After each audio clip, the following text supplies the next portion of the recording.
So yeah, we are live, and yeah, so this stream we're going to be looking at something I think that we both are quite intrigued by, and I think it's taking the world by storm. Yes. It's Uh, yeah, it's Sorry, been while I just adjust my. Yes. Not Outside podcast. It's a sports podcast now, so that's self-explanatory why things have been quiet. But yeah, just quick note on France Malambo, man. How good was that? it was really good. Like yeah, such a humble guy, and yeah, like so nice to speak to, and that it was yeah really nice, and yeah, hopefully some good things in store for him. Yeah, hopefully he does reach the heights that he's probably capable of, and yeah, is that becomes that bantamweight champion.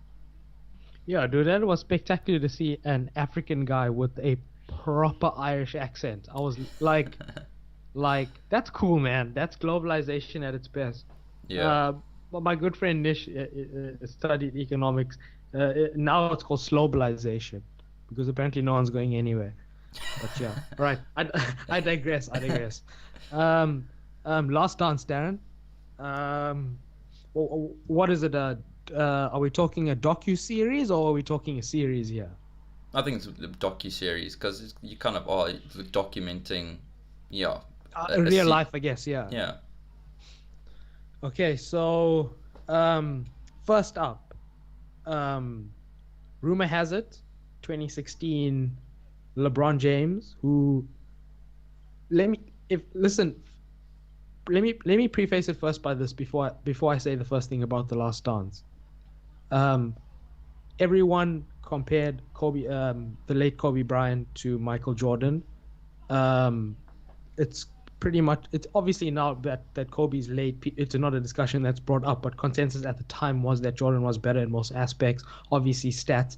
And then the ultimate question we have is um, Michael Jordan and then LeBron James. Obviously, if you know about basketball, um, um, Jordan's a scorer. He's a guard, um, and LeBron James is a forward. So technically, different sort of positions, different sort of things. It's like comparing two different types of positions. It's not a direct Yeah, comparison. yeah, So in 2016, basically LeBron comes back from LeBron James, born in Cleveland, plays there, makes it to the final once. A bit of drama happens there. Apparently, one of his teammates had some business with LeBron James's mother. whoa, So LeBron James decided to take his talents to Miami. Gets together with Dwayne Wade and Chris Bosh. And the next thing you know, it's two titles in 4 years. So LeBron's got his first two chips. Not a lot of respect given on it. Enough respect to say they are proper chips. Decides to go back home. 2016 does unbelievably. I watched almost every match in that series. Manages to win it by himself against Golden State. End of 2016, you got Michael Jordan sitting at home watching the parade in Cleveland. Decides to make a phone call to release the footage from the vault. So apparently, the final season the Bulls had was called The Last Dance, 97, 98, and they allowed unprecedented access into the locker room, which was a big thing at the time because us 90s babies and a lot of late 80s babies, you could literally say it was the decade of Jordan everywhere. Movies, sport, pop culture, Space Jam. serial, Space Jam, you name it, it was Jordan, the most likable, the most athletic, etc., etc. So once that 20, I wanted to ask you, do you think? Listen, it's not consensus. You got the two major sports shows on ESPN and Fox. One says LeBron's the GOAT, greatest of all time, acronym. The other member on that team says it's Jordan, and the other Fox and ESPN each have two that go either way. So, what do you think? Jordan's sitting at home saying, "Oh, this guy wins a chip for his home city, a championship." Are they now really saying that he's better than Jordan? Because Jordan's the ultimate in his own mind. Yeah, I think if you just got to look at his mentality, if you look at Jordan's mentality from the first couple episodes and that um, he's always there to win. that's all he even says that he could have like a problem with it because he just that's all he cares about is winning. Um, so yeah, you kind of get that, or it comes across very evident in the series that yeah, he is very driven when it comes to winning. And he doesn't like losing at anything, whether it's friggin' tossing a coin into the corner of a friggin' Oh locker yes, room. versing his poor freaking security guard there, scaring the hell out of him. Yeah, whether it's playing Tossing a cards. tossing a coin at a wall to see who can get the closest. Toss it too softly, it lands far away. Toss it too hard, it bounces off and flies back. I Yeah, mean, really, man, you're playing in the NBA and that entertains you. yeah. So you can see from there already that he's got that mentality, and there was the one in the plane as well, when they're flying, playing cards and that, and yeah, they said they were playing for like thousands of dollars at a time, blackjack, and he didn't like losing, yeah, that either. So yeah, he's got a bit of a gambling habit as well. That also becomes quite prominent in the series. Um, oh, we lost Alistair there. Let's wait. Let's see if we can get him back. Are you back? So good, I can hear you. Can you hear me? Yeah, I can. Are you still there? Yep, I'm back. Are you? Yeah, I can hear you. Um, so Okay, yeah, cool. Yeah, what were you saying? yeah, I dropped out there. Yeah, I was just Yep. saying that mentality, that winning mentality. But yeah, I think it's like you say, it's difficult to compare LeBron and Jordan because of the different positions they played. But there are obviously some similarities across both their stories in that. But to me, from what I know, what I've watched so far, what I know of LeBron, I definitely think Michael Jordan is the goat. You just look at like what he did with Nike, and what he did for basketball.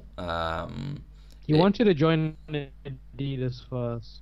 yeah, that was weird to see and hear How's that. that? Yeah, How's that is hectic. That is hectic, man. And it helped before they end. I found leaked versions of them. So when he said that, I was like, do I tweet it and people know I've pirated stuff, or do I just shut up? yeah. So yeah, it's quite yeah it's nice to see that side as well, like the inside. Like you say, that they allowed unprecedented access to their change room, and that's something that probably wasn't a big thing. I don't think it's still not a big thing. It's a lot of teams are Um, quite private. um, uh, that's usually the case, but the biggest thing was that the Bulls was the be all and end all of hype. So, you getting into some locker rooms if you're lucky. You never getting into the Bulls locker room. You pick anything of Jordan and it's immediately worth thousands of dollars. Yeah, So yeah, the previous however many seasons, no one was allowed in. Yeah, so basically the series starts off, which I think magnificently. They've managed to do it like going from one end to the other and then the end to the beginning. So the beginning being when he sort of played high school basketball. He didn't make the first team in Colin, South Africa. There they have first team as varsity, and they have second team as JV, junior varsity. So those are the two top teams in each sport. He didn't make varsity, so I think that made him work hard. The rest of his family's a normal height. He's normally at 6'6". But he really I think that's where the hard work paid off for him. Is he put in the hard work and he ended up getting a scholarship to North Carolina, the Tar Heels, which is basically, how can we describe it in terms of dominance? They basically like that's the number one. It's the number one basketball school you want to go to. Greatest tradition, greatest coach. And the way things work there is you can either leave in your freshman year. So um, they have your first year, then they have your sophomore year, junior, and then senior. So he played a few years there, and he could play one more year, but the coach there, he really did care about him, so he told him he should go into the league, and then he was drafted Mm. into the Bulls. So his career starts off there, rookie of the year, so immediate bang straight on talent. And yeah, one more quick thing is that he lost a lot. A lot of people know that. It's very, very nice to say that he made it to six championship finals, won all six championship finals, never made it to a final game in a seven-game series in those. But it's easy to forget in between those six titles, he had a year and a half off, maybe because of gambling, maybe because he wanted to play baseball. And there were about 4 or 5 years before he made his first championship run where he'd get the snot beaten out of him by Isaiah Thomas and his future teammate Dennis Rodman from the Pistons. I mean, they'd absolutely annihilate them every year. I mean, 3 years in a row, I think. Yeah, yeah, that was quite surprising to see how the Pistons dominated that window there when Rodman was there, like Isaiah Thomas, but also the brutality of that team, like the fights and that they had, and the footage Oh that you man, see, it was just different, man. It was just different. There's a clip guys on throwing YouTube. Everyone punches should and that, yeah, besides that, everyone should go watch this one clip and I forget now. Ron Artest to a quick side note. Later changed his name from Ron Artest to Meta World Peace. So he has that on the back of his jersey now. It's called Malice in the Palace. You got about 4 or 5 guys on the on the basketball court punching each others. You got them getting tossed out, walking, fans saying things, brawl with the fans. You got another guy running like 3 floors up to punch another fan. It's just everyone's going at it. So yeah, different time in sport, man. It's not the same anymore. Pistons used a technique which was to physically dominate, which is not really allowed in basketball anymore. It's more for finesse, speed, technique sort of sport than a brute force sort of sport. yeah. I definitely, and it was, you could just see as well from watching modern NBA to watching that Pistons team how different it, like you said, is, where they now, like, you can get a foul just by like brushing the person. Back there you actually, James Harden. yeah. Quick, yeah, quick side note. While we on the fouls, when you jump up to take the jump shot, the place you land must be clear of a defender. So James Harden jumps up to take the jump shot and he sticks his legs out. So obviously there's a defender standing in front of him. So you can't tell me no one makes a jump shot and lands with their feet sticking out forward because they'd fall backwards. So that's what he does. He sticks his feet out forward, so he hits the defender, falls back. King of fouls. um, but yeah, so and to see like Dennis Rodman coming up as well, and obviously even when he was, yeah, obviously he kind of made his name at the Pistons and that before he was drafted to the Bulls. Oh, of course, yes. But yeah, just to see that how physical it was back then, and even like and what also surprised me is like whenever the teams and players and that would taunt Jordan, and like he like got a vendetta.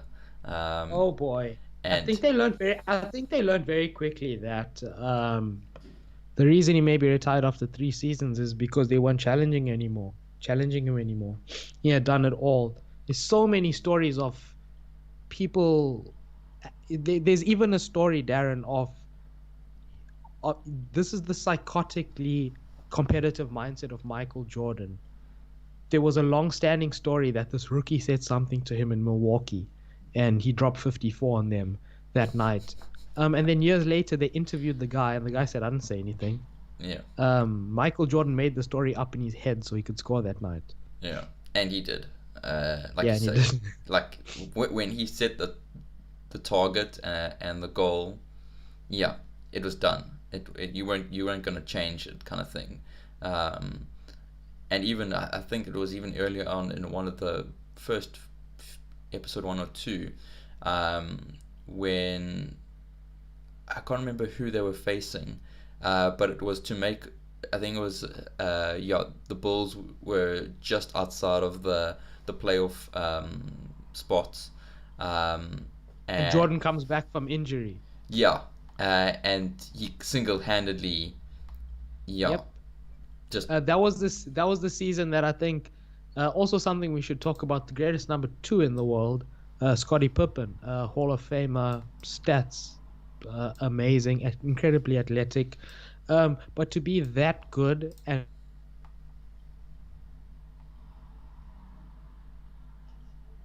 okay. You froze. Uh, Skype letting us down tonight. Are you back, Alistair?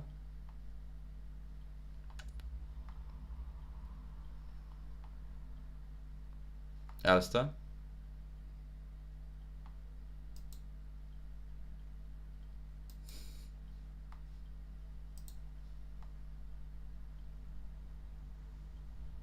Alistair? yep, I'm back from Uh, South. okay. Yeah, I can hear you. I turned up. I noticed my LTE modem here switched to 3G for some reason. So yeah, South African problems there. As soon as it switches back to LTE, I'll put the video back on. Okay. Um, but yeah, you can carry on.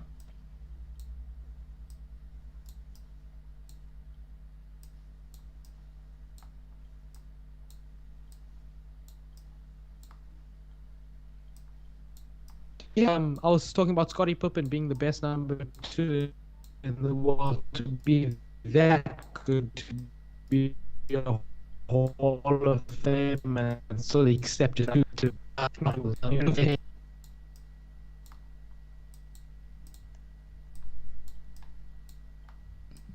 you there? Yep, I am.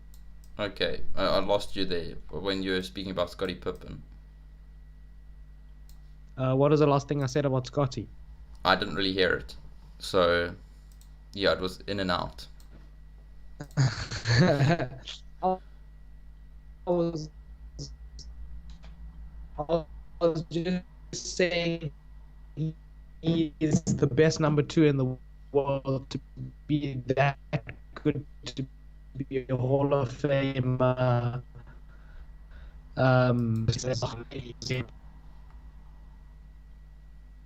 No, it's cutting out now.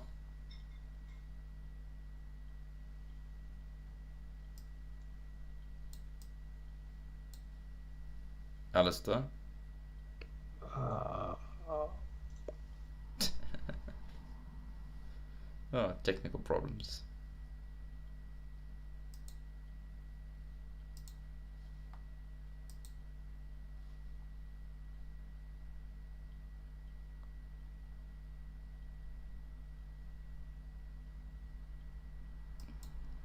Are you there? hello, I seem to have the LTE signal locked on here again. Okay, let's see if we can bring you in now.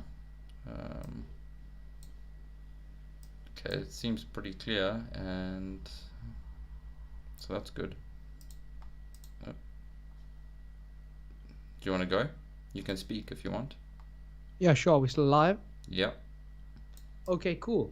Yeah, so that was So a Scottie Pippen that was a Scottie Pippen episode. So at this point in time, they are moving from one end of the time scale is when he started the NBA to the end when he won his sixth. At this stage, they're gearing up to play the sixth and final championship. And on the other side, he is not many people know this, but Michael Jordan's the NCAA national championship. So in America, there's something called March. America's cool, man. You have to admit it, Darren, don't you? yeah, obviously. I mean, like they have this thing in March called March Madness, and it's pretty much madness. So they have all the ranked teams in the country in basketball come together in one city in one stadium, and they play a knockout competition. And it's basically the winner of that competition is crowned the national college basketball championship winner. So Michael Jordan, being Michael Jordan before we knew him as Michael Jordan, gets to that match, gets to the final seconds of that match. The tie is scored, and he scores the winner. So he's been doing it since then. So he's a national championship holder. And shortly after that, a lot of people don't know this as well. They had the Olympics. Back then, America was so dominant, they didn't send their professional Mm. players, they sent their college players. So Michael Jordan basically went there. I'm pretty sure he won a gold. And that introduced the world to Michael Jordan, because usually a dunk in Michael Jordan's days, beside one or two guys like Julius Erving, a dunk was stand, the hoop must be above you or near you, stand with the ball, hold it straight up, and jump as high as you can and dunk it in. The fact that people were now starting to run and jump far away from the hoop and fly towards the hoop Mm. at that point was like, that's crazy. And then you get guys like MJ who were doing it from the free throw line. It literally looked like Superman was flying.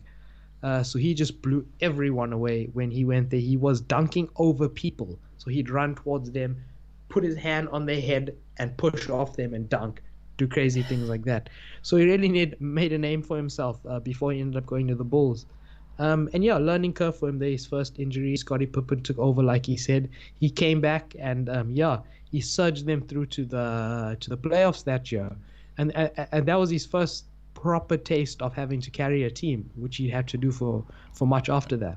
Yeah, that would, but like just going back to that dream team, Oh yes, when they were at the Olympics in what '92 and that, when you had Magic Johnson, MJ, you had Scottie Pippen, Larry uh, Bird. yeah, so you, uh, you you had like legends of the game. um, 12, 12, I think 11 or 12 Hall of Famers, which is that's man, that's like, That's yeah, that's that's ridiculous, man. That's never going to happen again. And yeah, if you ask a few of those players like Charles Barkley, he says so. And there's another player that says so as well. Irvin Magic Johnson says those pickup games they played during practice were the best games they ever played in their life.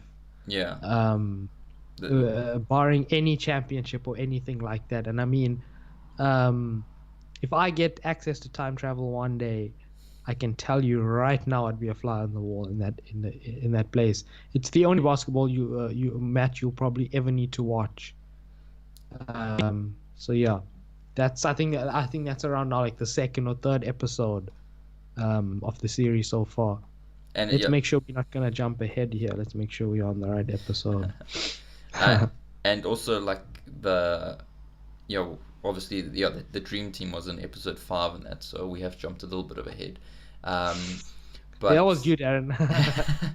but it's yeah, when they were in those pre games or just yeah playing practice matches and that, and how much shit talking there Yeah. was, and Oh uh, yes. yeah, like how Jordan would like again make up these things to like really motivate him and that. And I think it was in episode 4. I think it was in episode 4 where Phil Jackson was saying that he would. Uh, was it him? I can't remember. Someone said that one of the coaches said they would take MJ and put him in with like the second string guys, just to like make sure that he's playing the best guys kind of thing, and pulling the Yes. pulling the second team up with him.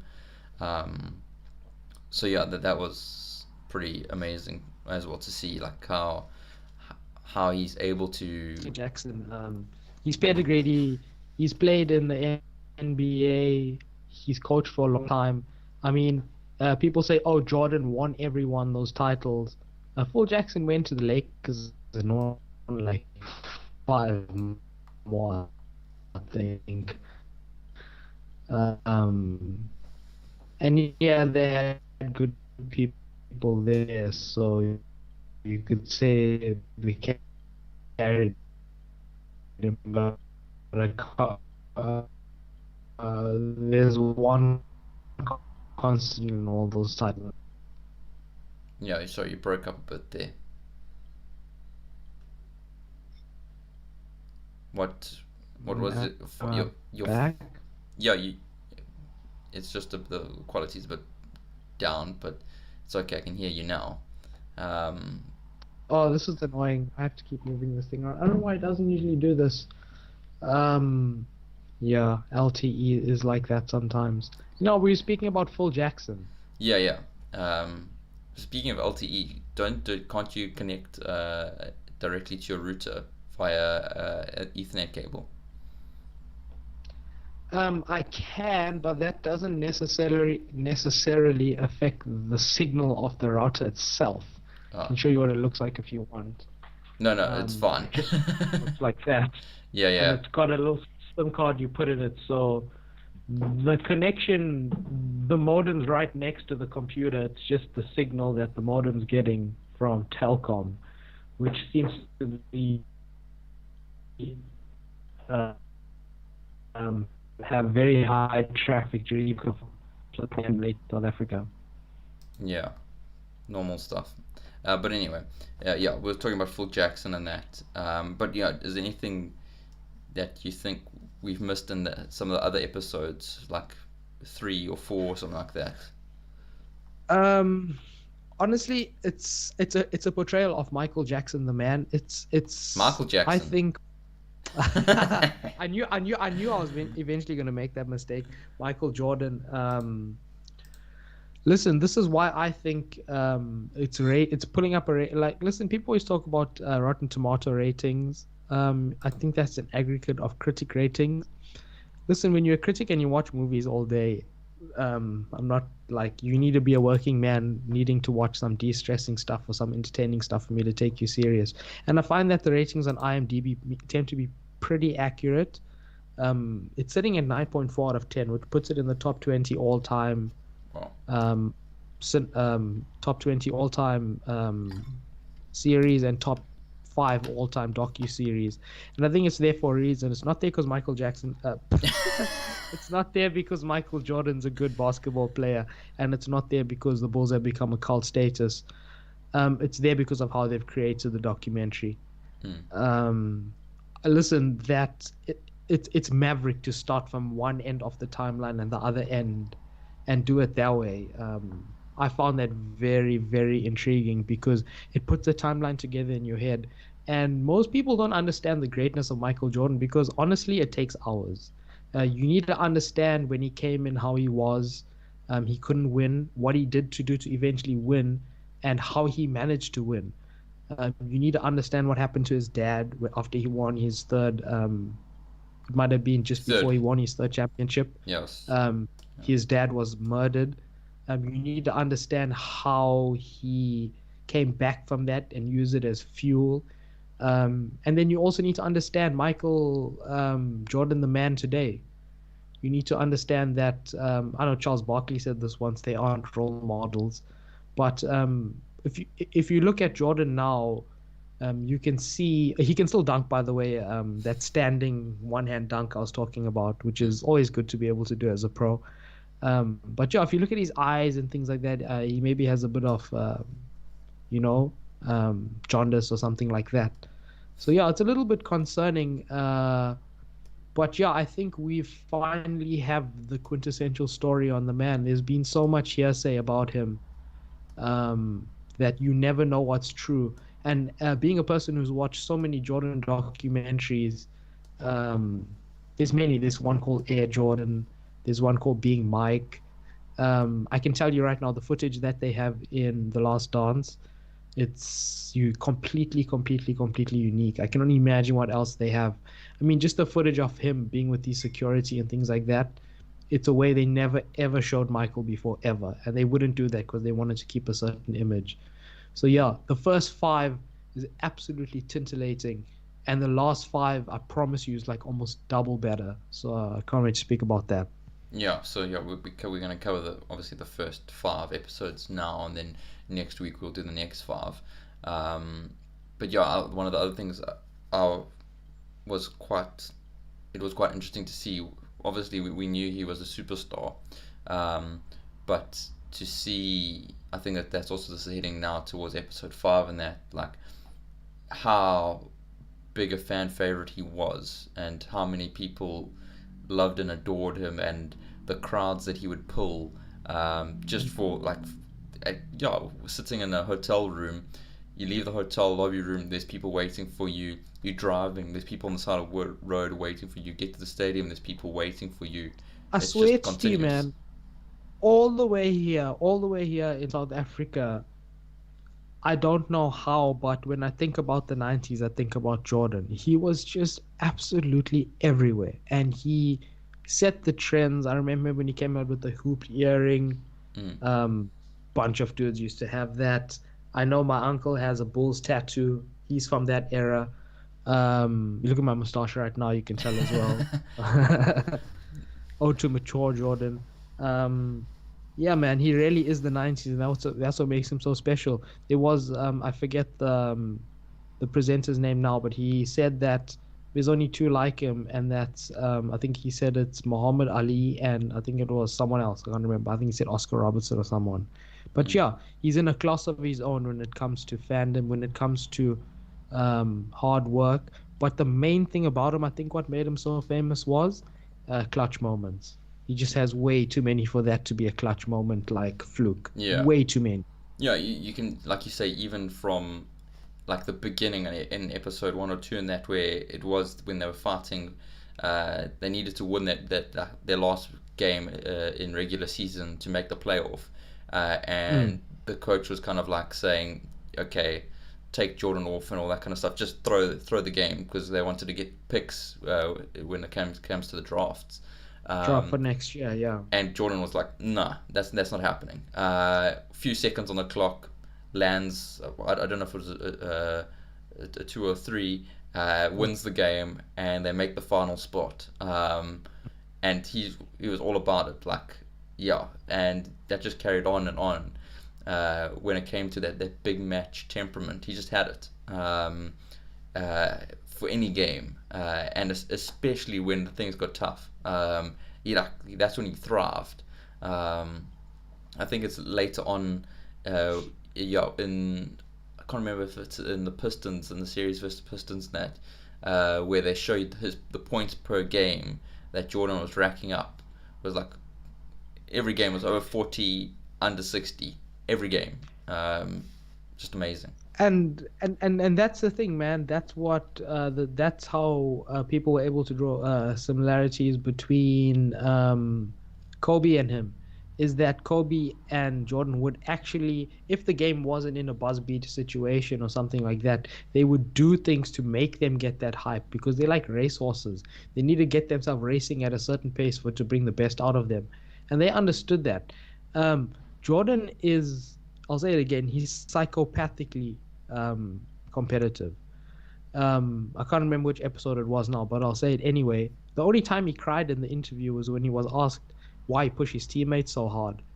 And he cried because he said, I want to win and I want them to take them with me. Mm, And if they don't want to win, that's their own problem. And he cried when he said that. I mean, yeah, that's so much insight into the guy's mindset for yeah, him to cry at a moment like that. He's so passionate about it that it it it riles him up to think that people could possibly see him in a bad light when all he was trying to do was do what he ended up doing, so it was justified. yeah, So yeah, the psychopathic. That's another YouTube video you should watch the psychopathic mindset of Michael Jordan.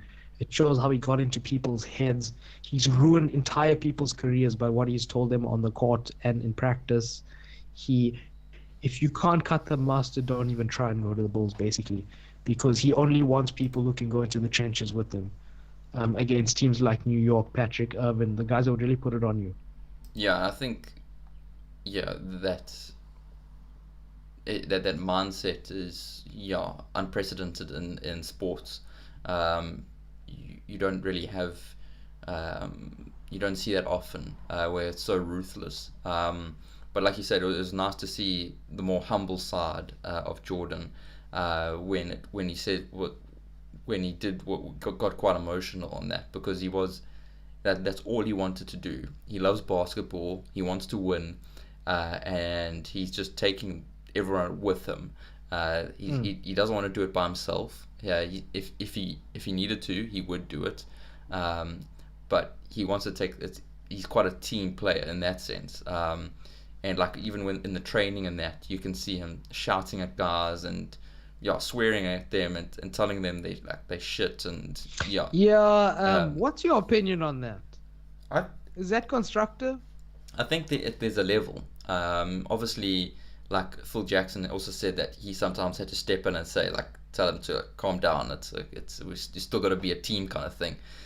Mm. Um, but yeah, I definitely think if it wasn't for that, a lot of those other players in that team wouldn't be as good as they became to be. I also think so, yeah. So I think that was just his way of he was also the coach. He was a player and he was coaching because he was coaching those other guys to be better.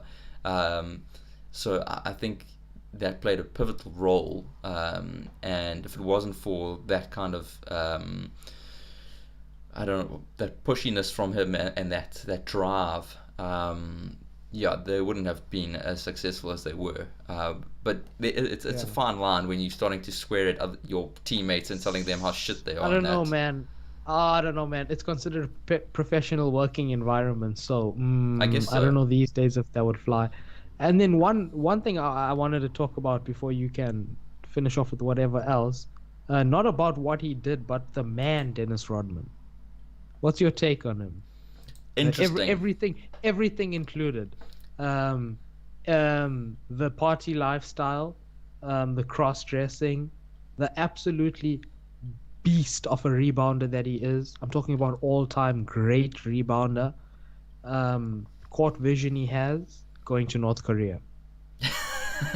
Yeah, he's such an interesting person. I would love to sit down and speak to him because it's Me like too, man. like he just seems like such an interesting person. Like he's lived so much stuff. The documentary was brilliant though in explaining how he came from such humble beginnings and he felt as though he had a complex about his appearance Mm, and it's probably why he was like that with women and stuff. I do remember a few years ago watching him on an episode of Celebrity Rehab. So and his Hall of Fame speech as well was basically him saying sorry to his wife and kids and stuff for how he's behaved. mm. So there's that aspect as well, Darren. But he's a beast of a rebound, and we love sport. And that guy can rebound, Darren, on Yeah, both sides of the court. Oh man, an offensive rebounder will win you the damn match. He's caught the ball and he's standing right there already.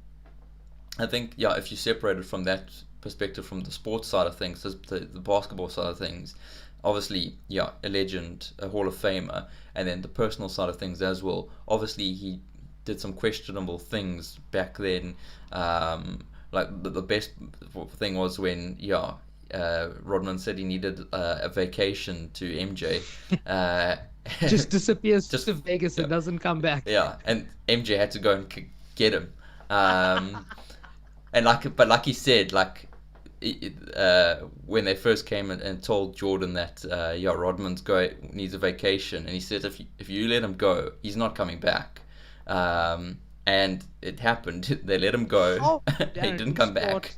in sport, how good of a specialist do you have to be for you to do shit like that and still be kept on the team and still be begged for? You tell me how much better than everyone else you need to be at what you're doing. But I also think it's also the time. It was different back then in the 90s. Like you could do all that kind of stuff and still get Oh, away with it. but now he's come out and said he used to come rebound, coked out of his mind and things like that. I mean, that's just crazy stuff now. Um, and when it comes to Rodman, I don't know why I keep saying these are rumors because people who played in the Bulls keep confirming it. Like I think Paxton confirmed it. Rodman never ever spoke to Jordan or Pippen. Yeah, it seemed like he was quite hush hush when it was in How the do you win How do you win three titles with people and win three titles with these people and don't speak to them, Darren? Ever? I don't know. Unless It's you're on the just floor calling for the ball and things like that. Like once practice is over, he used to go work out, get changed, and go do whatever he wants. Come the next day, do whatever he needed. And if you asked him something, he told you, and he played his game. He never ever spoke to them. That's crazy if you think about it, Darren. I I'm thought sure that that's a team bit was meshed. over exaggerated a bit. I'm Darren, sure. it's not. He never used to speak to them. Well, that's just maybe how he functions. Like obviously it worked for My him. God, that's weird. That is Uh, weird. I've yeah, I think he's interesting. Like and Of everyone makes like mistakes, and that obviously there's probably some things in his life that he's probably would think twice He's got about very bad doing. addiction problem. He's got very bad alcohol addiction problem and cocaine and stuff like that. He has, but it's the alcohol, man. I saw him on that episode. It's alcohol. It's bad. But it It's bad. seems like Ruined his health and everything. I think they managed to get him in good shape for that interview, but um, it's bad. The last time I saw him, like 4 years ago, when he was in rehab on that show, it was looking like he was coming to his end. but yeah, I still think he's a good person overall, kind of thing. Like I he does, also think he is a humble upbringing, yeah. He wanting to doesn't, do the right things and things yeah, like that. yeah. I don't think he has any malicious intentions with his actions, kind of thing. It's just, yeah, his way of expressing himself and just Yeah. having fun. You look at normal Rodman, how he speaks. You must watch this clip of him on Howard Stern show the day after they won their Jordan's fifth and Rodman's second championship. Keep in mind, Rodman won a few championships at Pistons, eh? So he's a Yeah. multi-winner. I think it was his second Bulls win. Mm. The day after they won, he goes to Howard Stern in New York, coked out of his mind. Keeps referring to himself as Big Daddy and things like that. It is the most hilarious thing you've ever seen in your life. It's completely unlike Dennis Rodman. Yeah, that'll be a good one to pull up. Yeah, because it's like, man, this guy needs help. But yeah, he's just, yeah, he's very interesting. I think that's just to put it lightly. And let me just think quick if there's anything else you want to speak about that potato of a man that seemed to want to constantly ruin the dynasty. What do you think his problem was? Jerry Krause. Yeah. Did you check how Jordan was picking on him in front of everyone? Yeah, I don't know what was up with him. Like, that's obviously the he's a big scar on the whole that whole Bulls era, because it seemed like he was the friction maker. He was the one that was making the problems and yeah, making it more difficult to get the job done. Um, I can't put my finger on it. I don't know what his problem was. In the series, they say he lacked the acknowledgement that he wanted, but in America, acknowledgement directly, you can pay it with money. Just pay him, and he's acknowledged. yeah, And jumping forward for the last time to the last episode, why does he tell Phil Jackson in the beginning of the season, this is your last season and you're done? Why is he doing that? Why would you end something like that in sports mentality?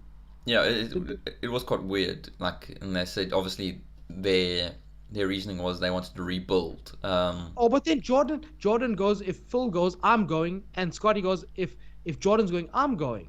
And then I think Pippen ends up at Portland Trailblazers, and Jordan ends up at the motherfucking Washington Wizards. Excuse my language, because what a waste, Darren. Yeah, He was in the league till 2003 shooting fadeaway jumpers. He yeah, could have been a legend at the Bulls yeah, for that much longer. yeah. He could have had a good couple seasons more at a very high level and still won a few more championships. But yeah, that's all. Yeah, hindsight and yeah, dreaming fantasy kind of thing. But yeah, Jerry Cross did seem like he was.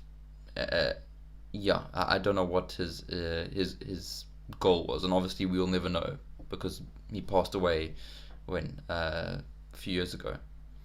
Did he? Okay, I haven't seen fully the last two episodes because I watched the first episodes fully like a month ago, and it feels like a distant memory. But before we do one on the last five, I definitely will rewatch because I think those are the most pertinent in the whole series. Yeah, yeah, definitely. But I think we can end it now. Yep. Yeah. So thanks for listening to those that have, and yeah,